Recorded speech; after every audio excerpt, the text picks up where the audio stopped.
All right, Michael Gagan is back with us. He's a political analyst based in BC. He's in Williams Lake today. Michael, always good to see you. Your thoughts on what we're seeing here? We heard Danielle Smith, heard Blaine Higgs yesterday with Scott Moe of Saskatchewan. 7 premiers in total are against this carbon tax, certainly against the increase coming up. Yeah, absolutely. And that's because they're hearing it from constituents. I was at a grocery store the other day. I bought a bag of hamburger buns and a 4 liter jug of milk. It was $18. That kind of impact in people's everyday lives is why this 23% carbon tax that we're seeing federally and in British Columbia provincially is going down so badly with the voters. The voters are hurting. There's been a dramatic increase in prices, a dramatic decline in the Canadian standard of living.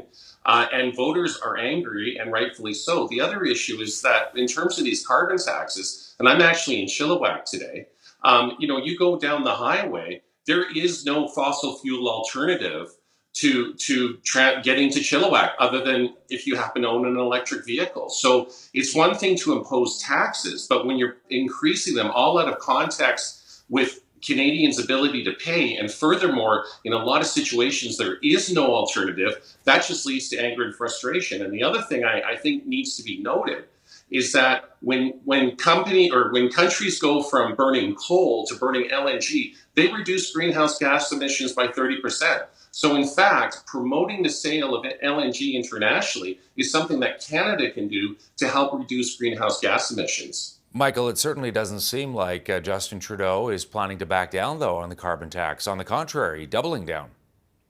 Yeah, well, he's locked in because his environment minister has said if there's any more carve outs on the carbon tax or you don't keep going with this, I walk. But the problem there is that if the polling numbers hold true, what we're seeing federally, Pierre Poilievre is set to win the largest majority government in Canadian history. I mean, we're facing a situation where well over 200 seats could go to the Conservatives. So I mean, they're really playing with not just remaining as government, which is now very unlikely, but even the future of the Liberal Party of Canada itself. Wow. Michael Gagan joining us from Chilliwack. Michael, good to see you again. Appreciate your time today.